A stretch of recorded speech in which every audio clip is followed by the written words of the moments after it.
Here are 7 ways to cope with spiritual awakening and healing burnout. Number 1 is being aware and mindful about what balance looks like for you specifically. So someone can sleep 6 hours and wake up feeling amazing, full of vitality and energized. Some people need 8.5 hours. One is not right or wrong. You have to find and honor what works for you specifically. And this also goes in hand with, to identify what balance and out of balance means for you, is becoming more connected to your body. Now, one of the challenges that we have as we move through our spiritual journey is that we'll start to connect more with our heart chakra, with our throat, with our third eye and crown chakra. So when we connect with these higher chakras, we are more so connecting with the soul rather than the body. And sometimes we tend to ignore the body, but it's actually the opposite. Your body is the one anchoring everything into your essence. The body is the temple of the soul and the casing of the soul. And if you don't take care of your body, then your soul is definitely going to feel the effects later on. So pay attention to, how are you waking up in the morning? Do you feel tight? Do you feel achy? Those are clear signs that you're holding a lot of tension. And tension is honestly blocks in your body. Also, be mindful of how much food you're eating. Sometimes we forget to eat, or sometimes we overeat when we're not in balance. And so building a deeper and more loving relationship to your body is the priority.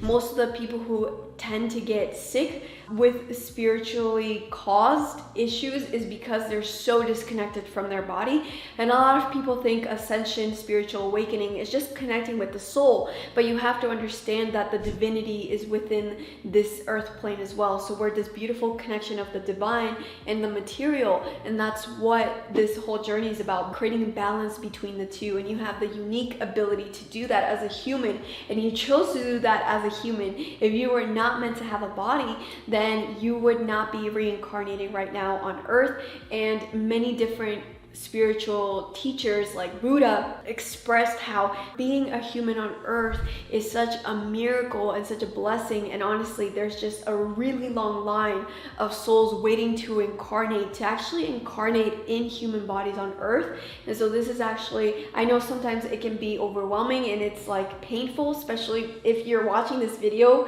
you're likely feeling that pain of that exhaustion of just going through this life journey over and over again. But it's a blessing, and that's why sometimes we need to take a pause from all the work that we're doing, right? So if you're mindful of like, oh, hey, my body's achy, my health is taking a turn, I don't have that much energy and vitality, that's a clear sign you need to take a pause in whatever spiritual work that you're doing and reflect on what you need to adjust to bring more harmony and balance back into your essence. And the second thing is taking pressure off.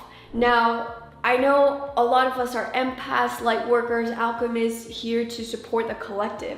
And sometimes our work can just seem like so daunting, and it's like it's never ending, right? There's so many problems in the world, there's so many imbalances, injustices, etc.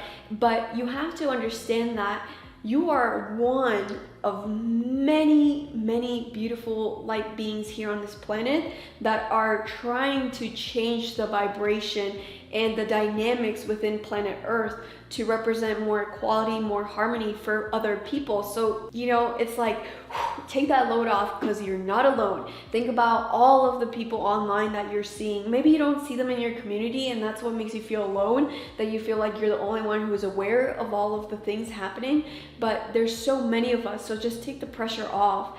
And this is really important because one of the universal laws of the universe is the law of correspondence, which is basically as within, so without. Whatever you're experiencing internally will be expressed externally. And so if we're holding conflict internally, if we're holding violence against ourselves, if we're holding all of these internal disharmonies within, we're gonna see those being expressed externally. And also, if you think about quantum physics, this idea of quantum entanglement is where physicists, what they did is they took one particle and they divided that one particle into two so that it had exactly the same qualities. And so they put these two particles across the world and they poked this particle, and this particle over here acted like it was poked. And so what scientists found via this experiment is quantum entanglement, that something that was once together, and even though it's separated by space, it inherently is interconnected within the fates. So even though these two are separate, they're literally acting like they're one. And that's literally what we all are. We all came from the Big Bang. We all came from the stars, because the 5 basic elements that build the foundational blocks of our physical bodies come from the explosion of stars. So we're literally everything, and it's just one giant web and net of consciousness appearing to look separate, just like how God's source spirit creation fractalized itself to experience itself as it being part of the one. And so this is an illusion that is a very, like, it looks like a very real illusion, right? Like you're watching me on screen and I look like this totally separate being from you, but we're literally the same essence and we're the same thing. And so it's, again, understanding this and connecting with the true nature of the cosmos, that everything is interconnected to the one essence, the one vibration, and that is unconditional love. And the more that you can remind yourself of this, is the more harmony you'll bring back and the more balance you'll bring back into your life. When you have more balance within, when you hold more peace, more confidence, more grace, then you are able to send that feeling out to the collective net. At the same time, where there are people being bombed, there are children being forced to be slaves to mine cobalt around the world, especially in Congo. When all of these things are happening, we are interconnected to all of these beings via an invisible energy cord. When you were born from your mom's belly, there was an umbilical cord which was physical and you could see it. But even now, I'm sure your mom hits you up and she's like, hey, are you okay? And maybe you were feeling really down that day or really stressed or something just happened, right? Because our moms are connected to us via an invisible energy cord, even though the physical cord is not there, and we have this cord with all of the collective. And so when you're feeling safety, when you're feeling abundance, when you're feeling empowerment, send that out. And that's a way for you to transmute the feeling of powerlessness, which we can tend to feel. I feel it at times as well. You know, when we're seeing the atrocities of the world, the darkness that's being purged right now, it's really painful to observe the extent to what humans are doing to each other, in turn doing to themselves. And one of the ways to combat this pain, this grief, is by sending these feelings out into the net, into the land, into the children, into strangers that we don't know who they are, but they are us. And the more that you can remind yourself this, the more you will be able to call back your power.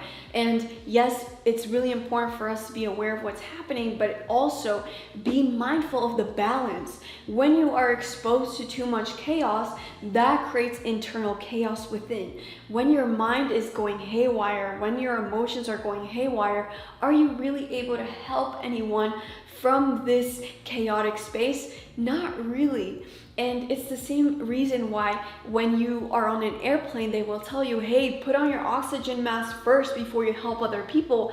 Because if you put in someone's oxygen mask first before yourself, like, you may not even get to it because your ass is gonna faint. And so it's also about taking care of yourself, and taking care of yourself is actually something that's going to help the collective, because we are interconnected, right? And it's this really beautiful dynamic of how do we serve ourselves and serve others.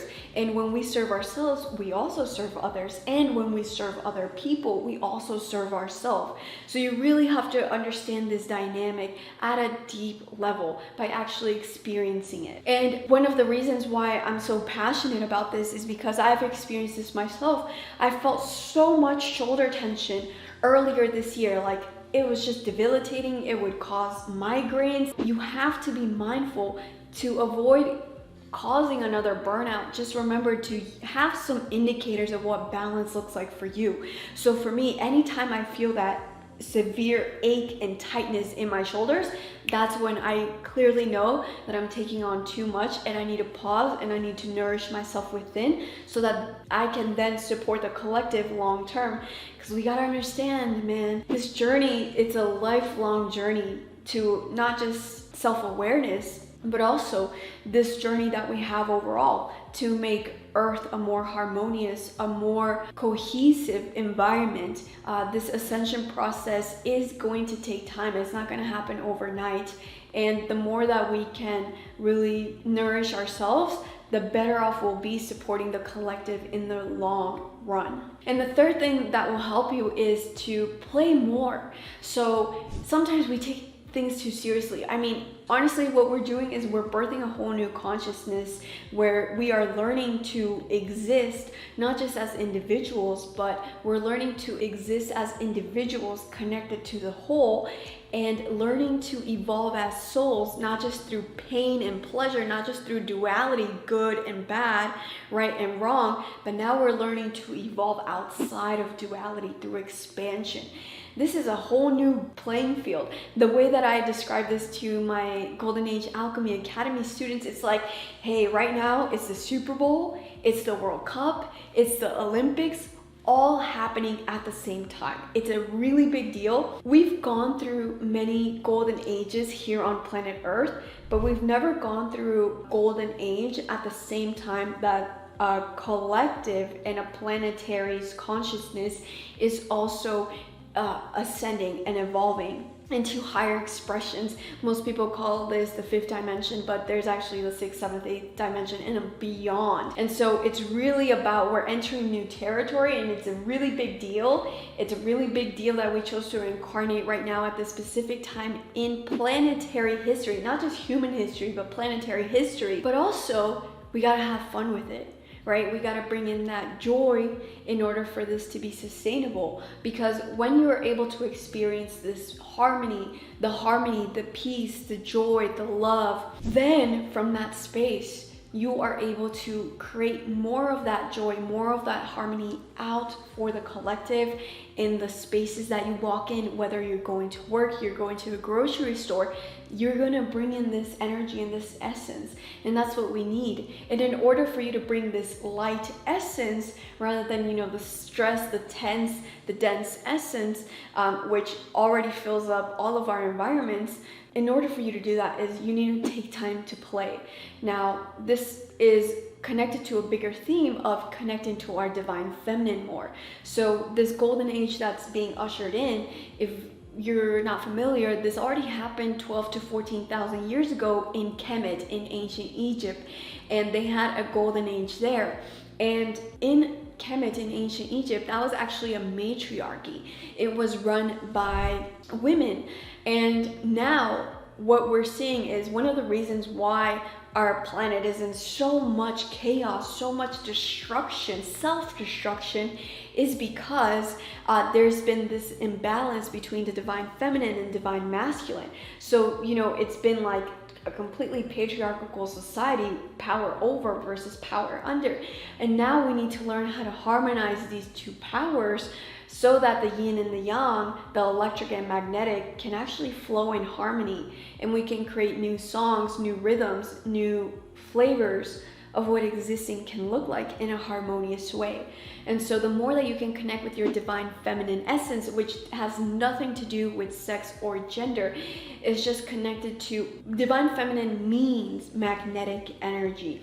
And so it's the energy that's used to surrender, to be in flow, to be in the present moment, to be creative. It's like everything outside of lines and boundaries. So the more that you can just play and you can just be, rather than do things, because the electric energy, the masculine energy, is all about doing. And we need to do, right? We need to brush our teeth, we need to make ourselves meals, we need to do laundry. Yes, those things are important. And the masculine has its place, but we need to create more space for the feminine, because our brains, our society is programmed to just be purely electric. So bring in the magnetic energy and play more.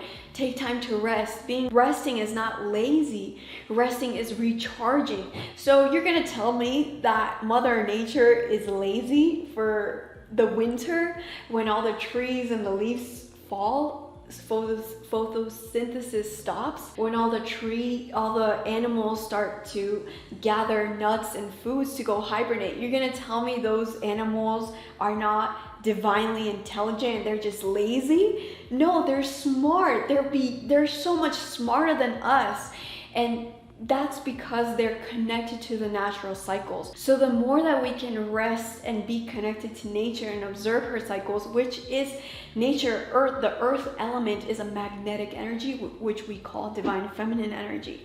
And so the more that you can play and rest and just be, the more that you'll be able to move through your spiritual healing and awakening process in a more harmonious way, in a more graceful way, right? Rather than having like the dark night of the soul so frequently or so intensely. Now, the fourth thing is connecting with others. Connecting with other people is so important, and sometimes I know it can be hard to do that physically, where we can't find people who understand the world the way that we may understand the world, right? Beyond the material. Like if you were to talk to your friends about like astral projection and manifesting, they'd be like, dude, you've been smoking too much, right? And so that's why you have to connect with other people who share the same interests and hobbies that you do, that you can be fully authentic with yourself. So don't hesitate to reach out. Maybe if you don't have a physical community, then go to a local metaphysical shop. If you just look on your Maps app on your phone, if you look up metaphysical shop or crystal store, there at least you'll have someone to talk to, and maybe they're gonna host events. That's one aspect. Another aspect is connecting with people online. Like even just comment here, like what are some cool hobbies that you have, right? Because maybe other people don't share it, but you can find other people in the virtual world who will connect with you and who will understand you and who will honor your authentic expression. And that's the number one thing, finding spaces and people that you can share your authentic expression with, because then more of your soul's essence can flow through. And the fifth thing that you can do is connect more with your soul. And why is this such a priority? Because sometimes we cannot see the bigger picture of what's happening. Now, right now, there's so much destruction, there's so much chaos, there's so much suffering on the world. At the human level, yes. But if you were to zoom out 300,000 feet above the earth, and you were to connect with your higher self and your soul, and you would observe what is happening to the planet, is there's a purging and a cleansing process. Now, let's think about the last time you got a stomach flu, right? Maybe you ate something that was already spoiled or whatever the case was. You had to purge it out of your system, right? Like you had a belly ache, you got sick, you weren't feeling well, your energy went down. And then after you purged that poison, those toxins out, you felt and you bounced back so much better. And so that's what's happening to the earth. And one of the ways that we can help the earth move through this purging process so that there is the least amount of suffering required is connecting with our souls. Because before you reincarnated here, you signed a soul contract. I know you're gonna be like, no, I didn't want to come back to earth, but here you are, right? It was free will. You chose to come back for a reason. Now we just have to identify that reason. Are you an earth guardian? Are you here to protect the earth and the ecosystems, to build more honor within our relationship with the earth? Are you here to help the collective to heal themselves? Or are you here to usher in a new consciousness and create new systems for a new way of functioning on this planet, right? We all have different purposes. Your purpose may be different than my purpose and everyone else's. And that's why you can't look at other people for things to do, because they don't have the same soul contract that you do. And so when you can connect with your soul, and the easiest way to do that is by connecting with the heart, because our ancestors knew that the heart was the portal, the door, the gateway to our soul. And the more that you can ask your soul, what is my role here? Then the path will be shown to you. This is something that I've been practicing because it's very hard to witness what's happening in the world right now. My soul's path is to create new structures, new ways of being. For example, new political systems, new social systems, new economic systems, new healthcare systems, to just create the framework for that. And that's a new consciousness. Because when we start to, for example, if we start to have a different relationship to our food, where instead of relying on Monsanto, on these global corporations to give us our food, instead of creating our own local community gardens, we may be able to avoid a lot of issues later down the line when we have more natural disasters that wipe out the global food supply, right? So eventually people are gonna be like, oh my gosh, community gardens were the way this whole time. And so now, instead of focusing on huge industrial agriculture, we're focusing on local, diverse agriculture that is more sustainable, not just for the planet, but for communities themselves. And so this new form will automatically make agricultural industry irrelevant. And this is what's gonna be the only logical choice for everyone moving forward. And so that's my focus. It's very long-term vision, and I don't expect people to understand it or to agree with it, but this is why I have to walk my path in alignment to my authenticity and my integrity. Because again, we're all meant to play different roles. Some people are here to destroy old systems. That's necessary. We need people calling out the corruption, calling out the imbalances. We need other people dismantling those structures, right? And then we need people inside of those systems to try to fix those systems, right? Like the whistleblowers, for example. And then we need other people outside of the systems. So one is not right or wrong. We need all of them. And one of the ways that you will know your path is if you connect with your soul. And one of the ways that I do this personally is I connect with my future most evolved self. And this is something that I teach my students how to do. I've had students figure out like where they need to move by seeing the exact place on a map. And this is something that's available to all of us. If you're interested in this, you can explore the Golden Age Alchemy Academy in the description of this video.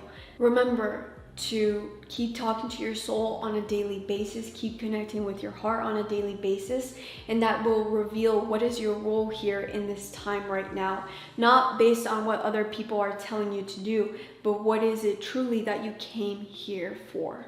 And honor that. Honor your unique path, because we don't need copies of other people. We don't need people looking like other people, dressing like other people, talking like other people. We need your unique ray to shine within. And right now, the more light that you can allow yourself to shine from within, the more that this darkness and this suffering will be transmuted. And the sixth thing is to know that it's been done. Now, this one is honestly one of the most difficult things to really accept. And if you were to connect with your spirit guides, if you were to connect with God's source spirit creation itself, it would show you that it's already been done. The light has already won. And it's really fascinating because there are certain alien species who are here, not necessarily looking out for the highest good of the human species, but even they have access to technology that allows them to see the future. And they have already seen that they don't win, even though they're trying to sabotage this awakening process, this evolution of consciousness that's happening within the human species, within the planet. This evolution of consciousness is gonna happen anyways, but it's in their nature to be actors in the play. You know, they have their divine roles, and you have to understand that it's already been done. Like, they already see that the light has won. We still have to play our role. Like, that's what it's going to look like. But we still have to speak our truth. We still have to promote internal peace, external peace. We have to promote all of these things, and not just promote, but embody, like truly embody them. But just because it's already been done, it doesn't mean that we can just be like laying around and being, you know, just completely ignoring our purpose and our role, because that it's already been done, because we've already fulfilled our role. And your role here on planet Earth is to unconditionally love yourself and unconditionally love everyone else, and realize that you are everyone and everyone is you. And there is no separation. There is no division. And it's just the illusion. And so waking up with unconditional love for yourself and for others, that is a path. And you're gonna take that path in different ways and in unique ways that are special for you and the ways that you're meant to take them. And so just know that the big picture of this is like, it's already been done. And I know sometimes that can be hard to hear, but this connects with the seventh thing, and that is surrendering. Surrendering to the truth of your soul and surrendering to the path of creation. And you have to understand that we're not giving our power away to some god with a white beard, a man in the sky, as it's been traditionally portrayed. No, we are God itself. We are God's source, spirit, creation, the universe itself, experiencing itself. So it's honestly about just trusting yourself. And this is one of the most difficult things to do because we've been programmed not to trust ourselves. And right now, a lot of us don't trust the systems that we exist in, which is 100% important, right? We need to practice discernment and we need new systems. But just because you don't trust the external, doesn't mean you shouldn't trust the internal. So you have to really trust yourself, trust your soul, trust your gut, and know that organic truth, because there will be many artificial timelines, artificial plans, artificial intelligence that is going to cause a lot of confusion externally. And in order not to get swept up in that confusion externally, you have to really have that trust within yourself and really ground with your root chakra, your solar plexus, and your heart chakra. So I hope that this video helped you. Let me know if you have any questions in the comments, and thank you for reincarnating right now in this specific time in human history. I know it's not easy. I've struggled with panic attacks. I've struggled with suicidal thoughts at the beginning of my journey. You know, there's been so much that we've seen unfold on planet Earth, the atrocities that we're committing against children and animals and the planet. But just know that you have to have compassion always for others and also for yourself. And the best way that we can support others is not by, feeling sorry for other people, but really holding true compassion in our hearts. And from the space of compassion, we can act in compassionate ways. And thank you so much for choosing to be in your heart and choosing to live via your heart. Much love. Namaste.